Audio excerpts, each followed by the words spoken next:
Hi guys, आज हम एक शिवलिंग बनाएंगे भोले बाबा की। देखिए मिट्टी से अपने हाथों से शिवलिंग बनाकर बनाते हैं आज हम।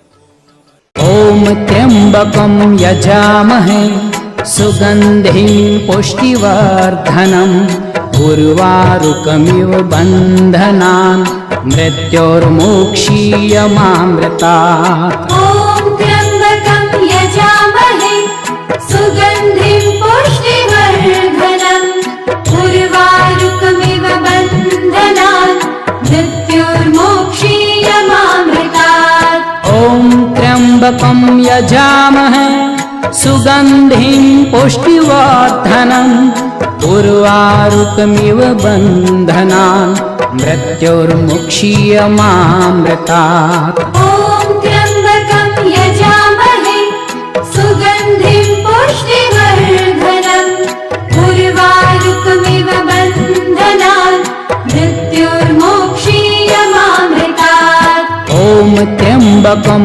यजामहे सुगंधिं पुष्टिवर्धनम् उर्वारुकमिव बन्धनान् मृत्योर्मुक्षीयमामृतात्। ॐ त्र्यंबकं यजामहे सुगन्धिं पुष्टिवर्धनम् उर्वारुकमिव बन्धनान् मृत्योर्मोक्षीयमामृतात्। ॐ त्र्यंबकं यजामहे सुगंधिं पुष्टिवर्धनम् उर्वारुकमिव बन्धनान् मृत्योर्मुक्षीयमामृतात्। ॐ त्र्यंबकं यजामहे सुगन्धिं पुष्टिवर्धनम् उर्वारुकमिव बन्धनान् मृत्योर्मोक्षीयमामृतात्। ये देखिए गाइस, ये हमारी शिवलिंग कंप्लीट हो चुकी है। अब इस पर हमको नाग देवता को लगाना है और थोड़ी फिनिशिंग करना बाकी है। मोक्षीयमामृतात्। ॐ त्र्यंबकं यजामहे सुगन्धिं पुष्टिवर्धनम् उर्वारुकमिव बन्धनान् मृत्योर्मोक्षीयमामृतात्। ॐ त्र्यंबकं यजामहे सुगंधिं पुष्टिवर्धनम् उर्वारुकमिव। हाय गाइस, ये देखिए हमारी शिवलिंग बनकर कंप्लीट हो चुकी है। ये त्र्यंबकं यजामहे सुगन्धिं पुष्टिवर्धनम् उर्वारुकमिव बन्धनान् मृत्योर्मोक्षीयमामृतात्। ॐ त्र्यंबकं यजामहे सुगंधिं पुष्टिवर्धनम् उर्वारुकमिव बन्धनान् मृत्योर्मुक्षीयमामृतात्। ॐ त्र्यंबकं यजामहे। कैसी लगी आपको हमारी शिवलिंग? ये हमें कमेंट में बताएं आप जरूर। मृत्योर्मोक्षीयमामृतात्।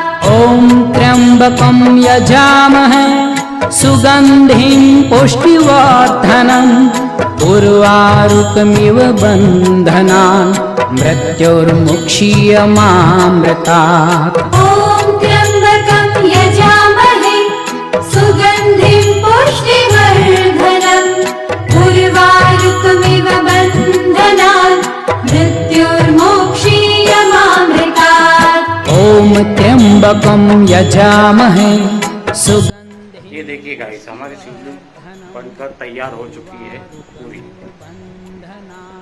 मृत्योर्मुक्षीयमामृतात्। ॐ त्र्यंबकं यजामहे सुगन्धिं पुष्टिवर्धनम् उर्वारुकमिव बन्धनान् मृत्योर्मोक्षीयमामृतात्। ॐ त्र्यंबकं यजामहे सुगंधिं करेंगे हम इसकी पूजा। जय श्री महाकाल, जय श्री महाकाल जी माता की। हर हर महादेव। हाय गाइस, हमारे चैनल को लाइक करें, सब्सक्राइब करें, कमेंट में बताएं हमें आपको कैसी लगी हमारी शिवलिंग मूर्ति बनाई हुई। जय श्री महाकाल, जय श्री महाकाल।